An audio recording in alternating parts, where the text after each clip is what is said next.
On today's show, diving into another draft prospect, looking at overtime elites, Amen Thompson. How good is he? Should he actually be maybe a top 3 prospect? Could he even be available for the Pacers? What makes him so good? And why the boomer bust label might be accurate for him. It's all coming with Ben Pfeifer on today's Locked On Pacers podcast. You are Locked On Pacers, your daily Indiana Pacers podcast, part of the Locked On Podcast Network. Your team every day.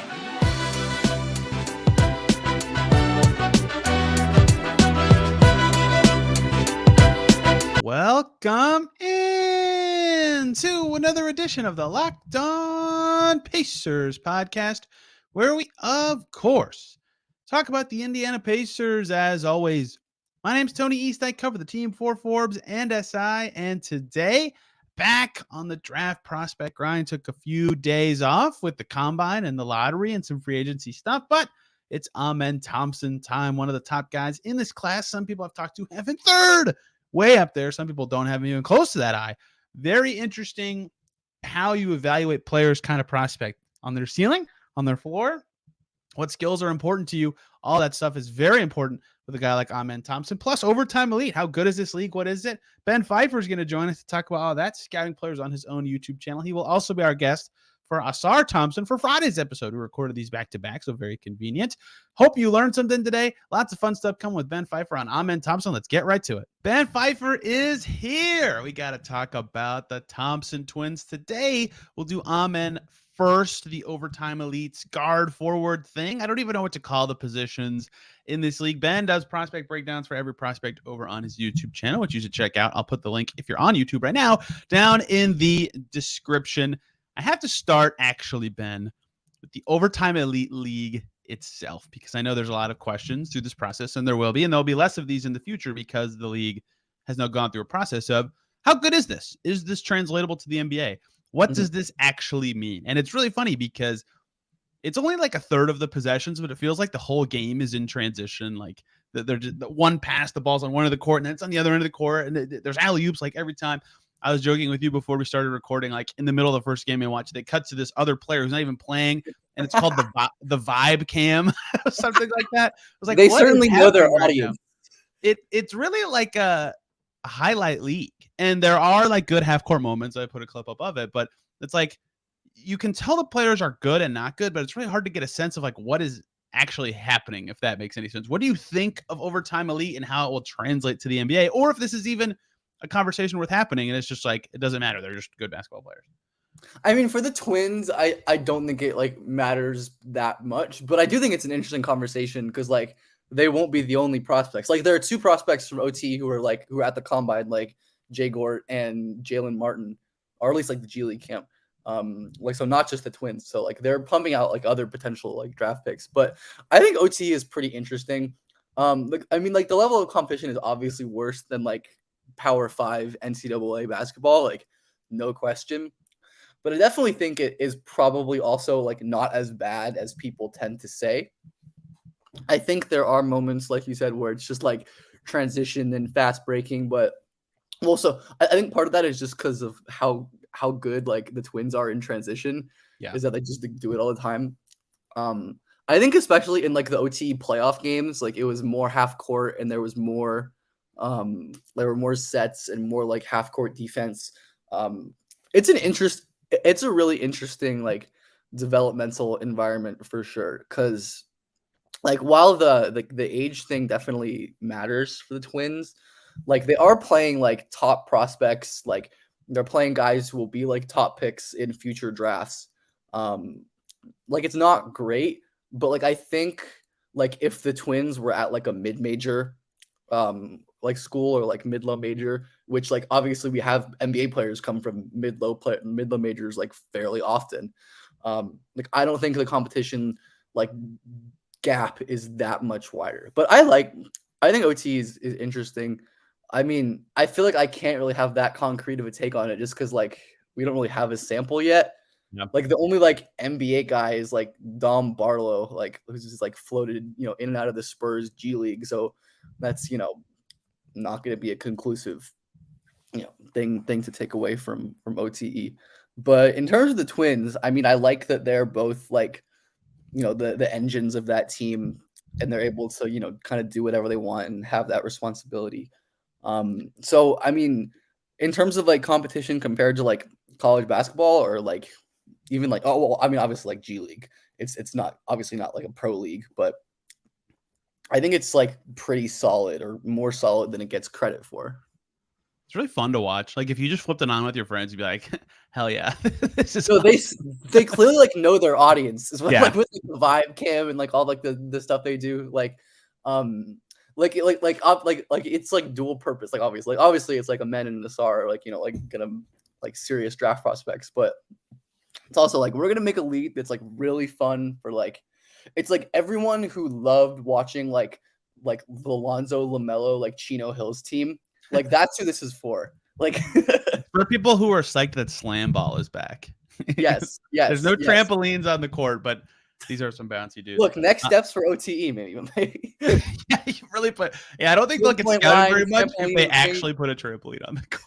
I think it'd be a little harder to take those guys I seriously. think Amen would absolutely like bang his head on like the gym ceiling if that was the dangerous. case. We'll do Amen first, and then we'll do a second conversation about Asar. It's weird, like people, I wouldn't say talk about this, but it's interesting with twins, right? Like the Morris twins went one pick apart, the Lopez twins went a few picks apart, but being twins does not mean you're the same player at all, as you especially can tell from the Lopez twins. But even Marcus Morris became a perimeter guy, and Markieff Morris never did, and one's still in the league and one's not. Like they're just different. Amen is definitely the better creator, and I think that's where, as a prospect, he really stands out. Is like he's so quick in the open floor. He's shifty with the ball. He can just get past dudes really easily. And that super athlete creator type means his ceiling is really high. I don't know what his floor is in the NBA, but that is sort of the high level appeal of him as a prospect to me. Is just like, oh, wow. Even if his shot never comes, if he can just beat anybody off the dribble or is athletic enough to create a shot, then that's going to have value because shot creation is important in the NBA. Yeah. I've said this plenty of times before, but Amen is like the best athlete I've ever scouted. Like the only people that come close are like Zion, like college Derrick Rose, and like just guys like that. Yeah, I think the shot is concerning for sure, which I'm sure we'll get into. But like he is just like legitimately impossible to stay in front of in terms of first step, and also like when he gets to the rim, like his vertical explosion is god tier. Like his body control and balance and flexibility in air. I think maybe his most like uniquely special athletic trait is like his ability to stop and start with like zero lag or like loss of speed, which is just like a trait that like is not supposed to happen and just like other players don't have. And I think honestly that like causes problems for like Amen at this stage of his career points where like notably I think he'll be like too fast for his handle. Or like I think like his like I mean I would say this like I think Amen and Asar, like it's like obviously constructive to like talk about them because they are like together because they are twins and like there's a lot of physical similarities, but they're like really different players. Yeah, they're really really different players. Like Asar is an amazing ball handler, but Amen like will like lose his handle without pressure because he's just so freaking fast. But yeah, I agree with you. Like I think like the high end like advantage creation is elite. It is ridiculous. And there are definitely flaws. There are definitely ways that he could, not be as effective in the NBA. But the fact that he has that ceiling as an advantage creator, not only for himself, but for others because of how amazing of a passer he is. Really good passer. There's just like, I think that the floor is definitely lower than Asar, but I don't think just because of the shot, like the fact that you like that level of athletic tools in passing, I just think he's going to be able to like add value somehow, even if he isn't like a primary creator. Hey guys, quick little break so I can talk to you about Bird Dogs. Your clothing should fit you well, it should be comfortable, and it should provide versatility. That is at least what I value in my clothing, and that is what Bird Dogs does. I have 2 pairs of their shorts. Oh, they're the best. They have like little boxer inseams in them, so they're super comfy, and you can wear them to so many things, for athletic events, for professional events, for just walking around, for sitting in your house. Whatever you do, they're perfect. I look and feel better, and I feel great wearing them. I like they have the perfect length. Their 7-inch inseam shorts are perfect for me. The stretchy fabric makes my legs look awesome, and they're way comfier than my other shorts for sleeping or doing activities. And they give me the freedom that I can just wear them, put them on when the day starts, go wherever I go, meeting, golfing, walking around the city, running, going to a practice, whatever, a date. I can use Bird Dogs for all those things. It's absolutely perfect. Lots of celebrities have endorsed them and suggest they love them for good reason. They're fantastic shorts and pants, and you've got to try them yourself. So go to birddogs.com/LockedOnNBA, and when you enter the promo code LockedOnNBA, they'll throw in a free custom Bird Dogs Yeti-style tumbler with every order. So check out Bird Dogs today. You will not be disappointed. And when you check out, use that code LockedOnNBA. So I have 3 notes in a row that you covered kind of all of just now. Nice. One is that he can kind of be a point forward because of his size and athleticism and burst with the ball. And I think it's valuable in the way the NBA is played these days. Look at every postseason team. Well, I guess Jokic is kind of an exception, but the 3 of the Final 4 teams have really good wing size creation on their team, and it's really valuable for them because that's harder to guard. That's harder to scheme against. You have to have bigger defenders on the court all the time if you're the other team, and sometimes those guys aren't as good offensively. Like, big ups to the Denver Nuggets for not having those guys and have Aaron Gordon, non-shooter, be so good in the playoffs. That's unrelated to this conversation. Hit a couple threes last night. He did. I can't believe it. We are 8 minutes and 40 seconds into a podcast, and we haven't mentioned LeBron or retiring yet, and we're breaking all the rules. So that was 1 point forward type. Number 2, you said it. Yeah, no chance. Number 2, burst is crazy. Just like, even when he stops, like you said, and just starts going again, it's like, oh, he just beat a guy with one dribble super easily. And 3, I put plural in here, which is dumb because I was doing notes separately for them. I put really good passers, even though I'm just talking about one player. But they are both good passers. He's good at the Kevin Love passes, like those full court outlets, just dimes guys up. Like they are both good passers. But like that, if it all translates to the NBA, again, that's a lot of the OTE questions. Is like, okay, if you can just one dribble, you're half a step past a guy, and you require a defense to rotate, and you can pass. Like, it's very easy for me to see the blueprint of how that specific grouping of skills will make you valuable to an NBA team. Like, we'll get to the other stuff. There's weaknesses for sure, but that alone seems important to me, especially watching the playoffs right now. Yeah, that's, I think, extremely important. I think like he and Asar have just like twin brother like telepathy. With those like love outlet passes, because they both are like on the receiving end, the passing end of those, just like making like lobs and full court passes that you would just never expect anyone to be able to get to. But yeah, I think Amen being like 6'7", like and really really strong and athletic, like if he was like 6'2" and a non-shooter, like that would be a problem, like or more of a problem. But the fact that like he can be a wing on defense for sure. And like you can play smaller shooters like next to him. I think like having like as we like see like you mentioned, like having like a guy like Jimmy Butler, obviously like very different prospects, like allowing you to play as smaller players who are not creators but add stuff as like off-ball shooters, or it's like secondary creators like Duncan and Strus and Gabe Vincent. Like that matters, like for that like roster flexibility. Like so you don't have to have like your point guard be your creator. I think that's a big case for all wing creators, but especially for someone like Amen, who is just like the creation tools are just ridiculous. And like when we're talking about prospects, like an upside, like the draft is about finding stars, especially the top. And aside from maybe like I don't know, like an elite like rim protector, there's like nothing more valuable than like a ridiculous like primary advantage creator. So that's like the elevator pitch for Amen, I guess. Like. It's not all actually. I guess. Sorry. Go ahead. I was just gonna like he is like also like a legitimately like brilliant passer too, which is also good. I agree, and yet it's not all sunshine and rainbows. There's a reason he's not anyone's top 2. I have never seen someone with him at 2. I have seen people with him at 3. I've never seen someone with him at 2.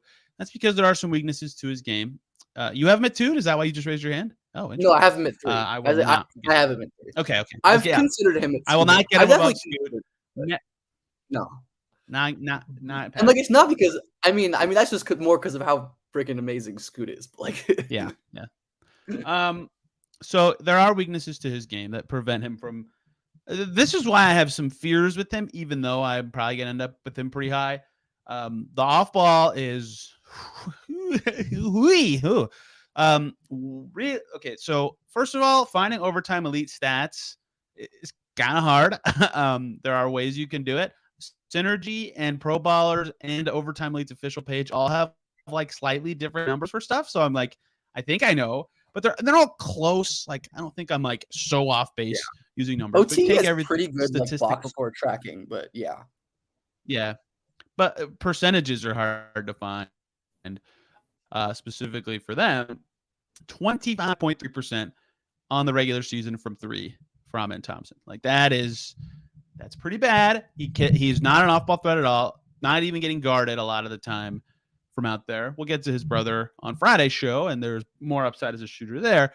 That is concerning. Like if the creation doesn't translate and he's not an off-ball threat at all of a sudden you're like praying he's a good defender because his off-ball skills on offense could, if the shot doesn't translate at all or is not a thing, and he's not like a great free throw shooter either, that could be a big hindrance for him because both of them are kind of mechanically weird as shooters too. So if it's not something that is ever a part of their game, they're kind of required to be a good point forward, or they're going to kind of struggle to have total team impact, especially if they're not on the ball all the time. And this is a Pacers podcast. You're not going to have the ball all the time. The Pacers, Tyrese Halliburton's going to have the ball all the time. So you're going to have to shoot at some point. So the 3-point percentage from a Pacers perspective specifically, this is concerning, maybe less so for other teams, but I'm curious what you think of his off-ball game because I was not that impressed.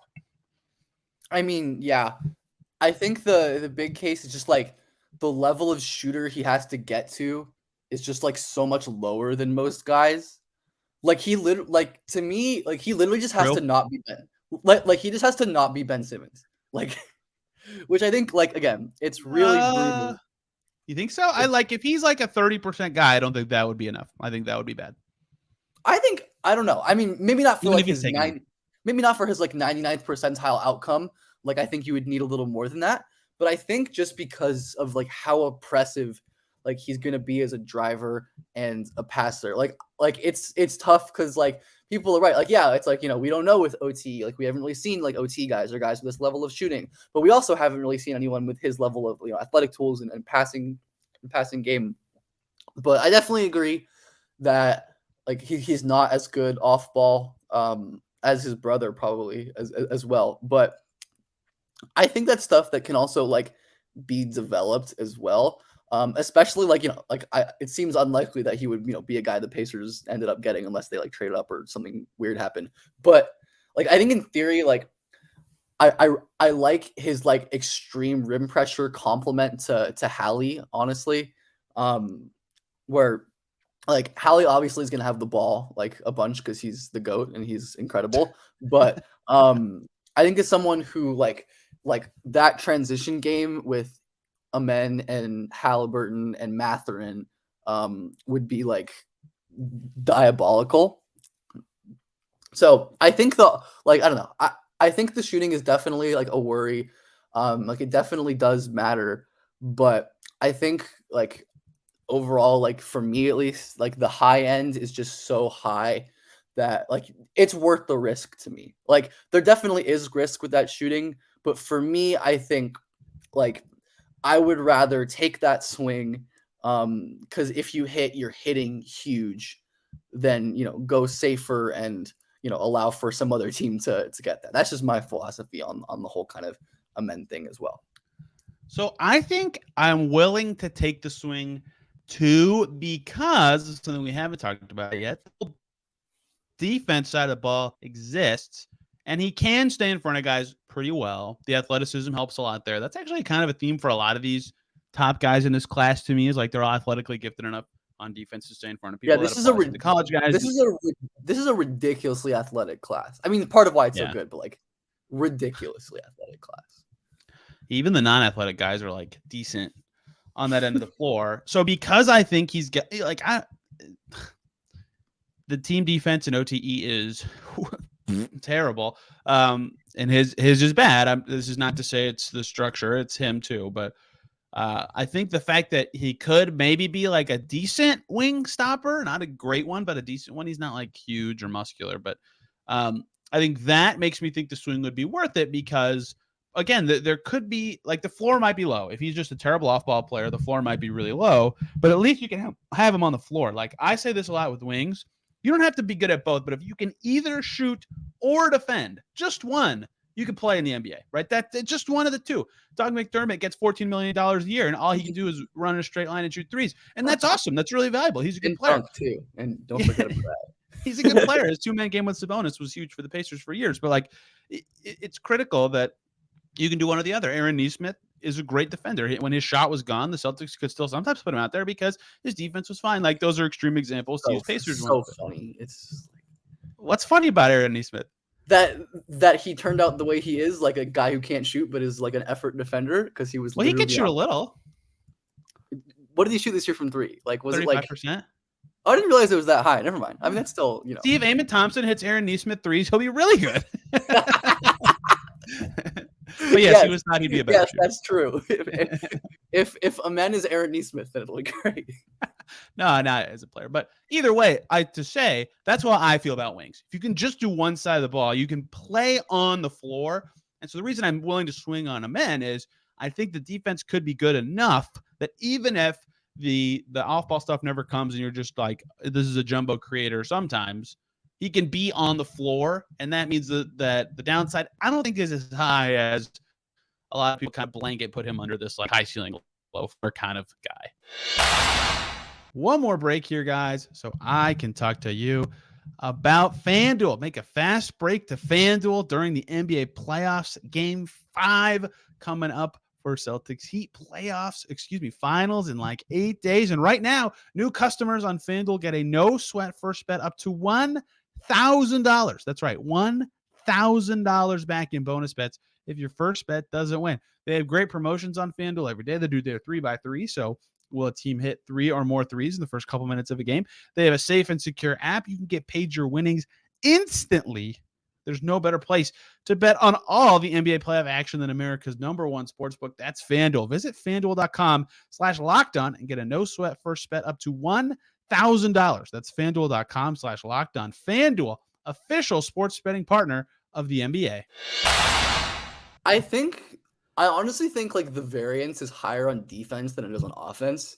I agree that yeah, it's not an uncommon thing for like young star creators at like pre-NBA levels to be like space cadets on defense.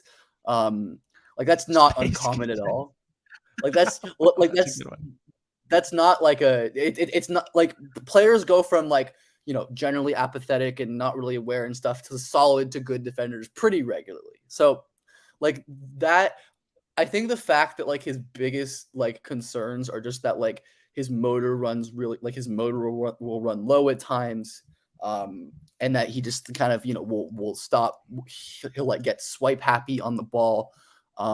Where I think, like, as you kind of mentioned, like the biggest like real concern is that he's not like the strongest prospect in the world, and like he's not like weak or anything. He's just not like huge or ripped or muscular. Like he's no like OG or whatever. But the baseline of his level of like athletic tools, like the flashes of like sliding with defenders on ball and just like swallowing up like pull up jumpers and layups, and also some of like the ridiculous like rotations and flashes of like instincts on the back line and like jumping passing lanes that he shows like fairly often as well, definitely give me hope that he could be a really good defender. So I mean, I fully agree with you on like the macro stance that like, you know, like I think he's going to be a good enough defender to stay on the floor if I had to bet. Definitely it's going to require like, you know, like the right defensive coaching, the right defensive scheme to help him work on it. I mean, that's, you know, the truth with basically every prospect, but the defensive ceiling, yeah, I mean, just like with like, I think it's, you're probably going to be hard pressed to find someone with like that level of athletic tools that's just like horrible on defense. Like it's possible, yeah. But like it's, you know, it's not common necessarily.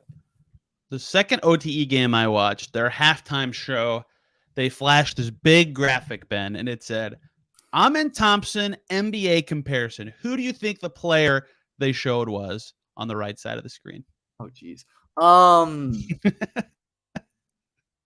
don't know. It was like Ja. I've seen Ja before. Yeah, okay. That's reasonably close. That's not who it was. I hate comps, to be clear, but I thought this was interesting. It was Russell Westbrook. What do you think of that? Yeah, that would have been like my next guess. Yeah. I think, like, I don't think, like, I mean, I think Amen is just like so wacky and unique. It's like hard to really envision like a comp, but I think like high end like Westbrook impact like makes sense. It's just like a guy who like, you know, is just like the most dominant rim pressure threat ever. Like will tear teams apart with his passing, like will make plays on defense, you know, despite, you know, even at his peak being like lapsy and having like awareness moments and like being like I mean even like prime Russ was never like a great shooter. Like just being good enough to, like you can't go under him all the time. I really don't hate that as like a high end like kind of idea comp. Like it's not perfect, obviously. Like I don't think it's so bad. Like I thought it was pretty good. It's weird because he's not a point guard. Like that's stupid to say, but like I don't think he'll ever take it up. I don't think he'll ever set up a set. Not because he can't. I just don't think that's what he'll be in the pros. But a lot of the stuff he does well and poorly is like, yeah, it's a pretty good comp. And so I go to this question of, I put this in our little graphic for the on today's show thing because I'm still learning how this all works. What kind of position? The positions aren't a thing in the NBA. Ignore like standard positions. I mean they like, are and they aren't. Like yeah, I think it's just kind of like who can you guard and how tall are I think you? if we're thinking about like roles, like like I mean I think he like whether or not his team asked him, like I certainly think he can be a point guard. Like and I certainly I think don't like know though. Maybe. I think so. I mean, just because of like how amazing of like a, I mean, like I guess he why is a not? Now that I really, think about it, keep he's a going. really sick pick and roll passer as well. Yeah. Like he's like it's not just like his vision, his like live dribble passing capability, and like the ability to like he's like really crafty with like fakes, and using his eyes to move defenders out of the way. But I think like you know this is gonna come in with Asar like the fact that he can put so much pressure on the defense as a driver like opens up his passing game too. Like the fact that he can like you know in a pick and roll like just like run down and like a drop big man, force rotations, and then react and make a pass. I think like you know there's people will talk about like reactive versus like proactive passers. Like as someone who like you know is just reacting to what the defense gives you or like is creating the passing angles. And I think Amen is someone who can like create high level passes.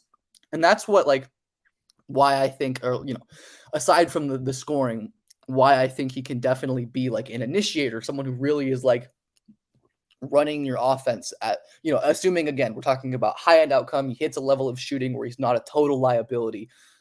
Which again is a big if, of course, as we're discussing. But like if he hits that, I think because of how amazing of a passer he is combined with his like rim threat, I think like the amount of good offense he can generate, because you know, like getting to the rim, getting free throws, you know, finding open kickouts is just good NBA offense, and that's like a men's forte. So yeah, I'm with you on that, and we'll see what that looks like because it's just interesting to have jumbo creators like not with another guard on the floor. So like, what is that actually going to look like in the pros? And hey, look at every lottery team. They have like a young-ish ball handler. Like, who does he slot well next to? I think the answer might be anybody, but it's going to be interesting to see what that looks like for him in the league. Does he have to switch to a little bit more off ball? Because I really believe in the on ball stuff, the athleticism, the burst with the ball, all that stuff. I think he's going to be good. The on ball D is really good. So he's a super high level prospect. It's just like, what is this role going to be? I think, yeah, like if you draft a man, like you're committed to him, I think like it will take some creativity to like make him work in a scheme off the ball. But like if you're drafting him in the top 3, like you should be committed to making it work. Like that should be a priority. You know who'd be a great fit? The Spurs with Wembanyama.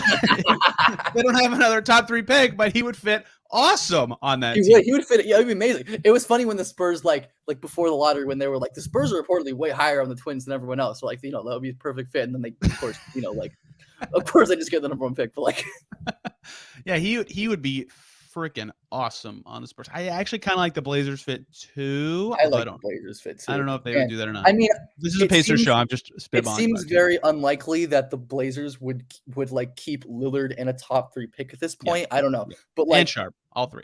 Yeah, I love Shaedon Sharp. Like Shaedon Sharp is sick, but I think like Dame has never had like a real secondary who can like put pressure on the rim. Like that was always like CJ's big issue, or like one of his big issues is he was just like small and was giving up on defense, and he just like wasn't a huge downhill threat. And was always very good, but a little redundant with Dame's like incredible shot making. Whereas like you can just like, especially as Dame ages, be like, all right, Amen, just like go to the rim every time. Get Dame some catch and shoot threes, throw some lobs to Shaden or Anthony Simons. Like, I don't think that's gonna happen, but like, man, would that be cool? Like, man, that'd be cool. I'm glad they're keeping Dame, it sounds like, and committed to building around him. But man, Simons, Amen, Shaden is a sick. It just sucks that Lillard's not like 3 years younger. I know. Yeah, right. My last question on Amen, and then we'll be done. We'll talk about Asar, but that won't be for everybody else on Friday. You'll see that later. Do you think the boom or bust label is fair? Because I rarely do, but I think in this case, it's kind of apt. Like there are more bust pass. I hate that word. But boom or bust is a phrase, but bust in terms of a basketball player is not what I want to use. Success and failure, I feel like his range is so wide compared to a lot of prospects. Do you think that's like a fair label for him? Yeah, I would probably think of that to be less true than most people. I mean, I agree with you that I think like boomer bust prospects are just like not nearly as common as people kind of like to make it out to be, just because like most great prospects, even if they're like they don't hit their high end, because of like the fact that they have those high end outcomes, have ways that they can like make it work. Like I don't know, like there's like a ton of examples. Like Fultz obviously was like an incredible prospect and had a bunch of weird stuff, but like was able to find a niche, because of his. That's a little different, but yes. Right. Obviously, different circumstances, but point being, like, I get what you're saying. Despite, like, I mean, like, hey, like, he's a total non-shooter, basically. But because of his driving and his playmaking and, like, like his handle and stuff, he, like, has found a niche as, like, a useful NBA player, despite not being, like, a star, like, a number one pick level star. So I think, like, again, like, bust potential is always real. And I think, honestly, like my biggest macro concern, like more than the shooting, is just the fact that the Twins are both like 20 already. Like age, I think age matters more and less for different guys. I think for like high end stars is probably like when age is most important in terms of projection. And like it's not like a negative. It's not something I'm like really using to dock them, because like they've been dominant at every level, regardless of their age. And yes, they're older than a lot of these guys, but even when they weren't and they played AAU or they played even OT, like they played Euro teams or they played top like good high school teams, they always dominated. But I definitely think that's like something to note.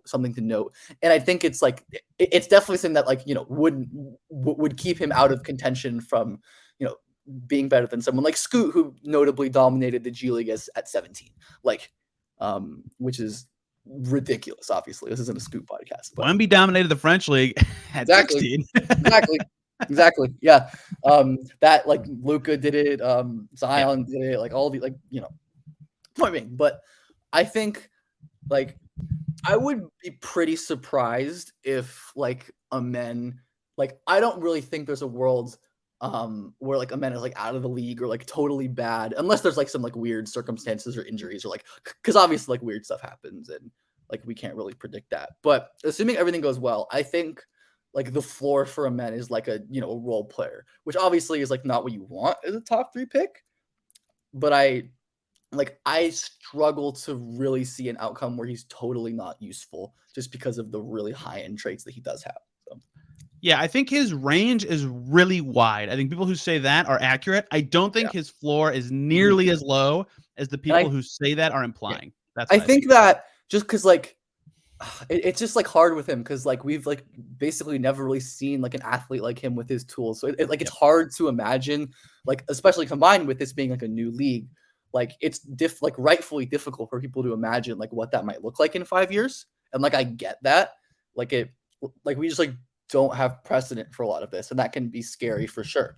But I think like on the flip side, I think because of his like, crazy athletic tools, just like the amazing like feel, and the fact that in terms of like skills and handling and shooting, there is some rawness there that like, especially if he goes to like a good developmental infrastructure, I'm not really sure like where that would be in the top 5 at this point, but like, apologies to the Charlotte Hornets, Houston Rockets, Detroit Pistons, but like, like I think there's so much that like he could be molded into that. I have no idea what it would look like, or you have no idea, or none of us would look like, because I think like a lot of times like stars develop in like unexpected ways that nobody saw coming. And I think that's like a real possibility with Amen. I agree. I'm going to be very fascinated to track his career. I think he's in the weird spot where like he's probably the last guy that there's just no way he's available on the Pacers pick number, but I still wanted to cover him because I wanted to talk about him. I mean, if we're going to talk about Asar, like might as well. And yeah. Well, I already did the top 3. You never know. Maybe there'll be some weird stuff, and look, if the Colts can get Anthony Richardson, who knows? Who knows? Anthony Richardson is the Amen Thompson of the NFL draft. So I don't keep up with football that much anymore. You know that, but I will say the quarterbacks I like watching are either Pat Mahomes because he's insane, or they could run. And that's really fun. Anthony Richardson is both. And he exactly. He could be both. So I don't know if I'll actually watch the Colts this year, but the chances of me watching the Colts went from 0 to like 10%, which is exciting. To watch Anthony Richardson now. I forgot you like the Colts. That's very random. I like the Colts more than the Pacers, probably, in terms of the like rooting interests. Yeah, this is not a Colts show, but I actually am pretty amped about having him be local and seeing what he can do. I'm sure there are plenty of Colts fans listening. I hope so. Like when Lamar Jackson was available, air quotes, because I have no idea if he really was. I was like, I'd buy tickets. That would be cool. That would have been cool. Tomorrow's show, free agency previews for the 2A guys, Gabe York and Kendall Brown, and the addition of a third 2A means that is certainly an interesting topic for the Pacers. And then Friday, so cool. I love the third 2A. That's so sick.